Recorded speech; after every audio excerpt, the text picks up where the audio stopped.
I've been thinking about the way people think about armor. And to my thinking, the way of thinking about armor in popular culture is misleading. It should be noted that I'm speaking here specifically about heavy armor. The standard conception, as seen in a great many video games, runs something like this. There are a number of varieties of armor, each of which provide you with a different level of defense. Cloth gives you 1, leather gives you 2, chainmail gives you 5, plate armor gives you 8, or whatever.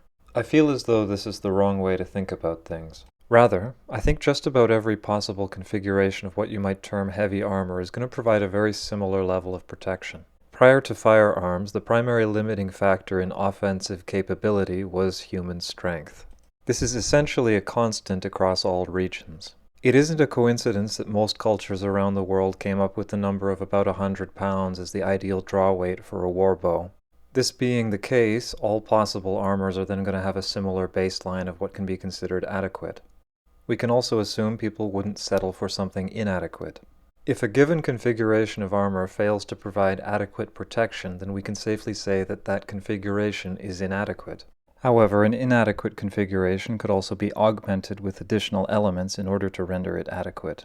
Chainmail on its own is an inadequate configuration. Chainmail coupled with something else is adequate. Rather than comparing the defensive capabilities of various configurations of armor, all of which I think are going to be more or less the same, I think it's more productive instead to compare all the other stuff that goes along with it. A suit of wooden armor is not significantly less protective than a suit of plate armor. They can both stop arrows from high poundage bows, they can both stop the majority of hand-to-hand weapons. The differences are not the protective capability so much as everything else associated with the armor. Wooden armor isn't worse than steel because it's less protective, it's worse because it's bulky and unergonomic. Chainmail plus whatever isn't worse than steel plate because it's less protective, rather it's worse than steel plate because it's heavy. Heavy padded cloth isn't worse than steel plate because it's less protective, it's worse than steel plate because it's bulky and hot.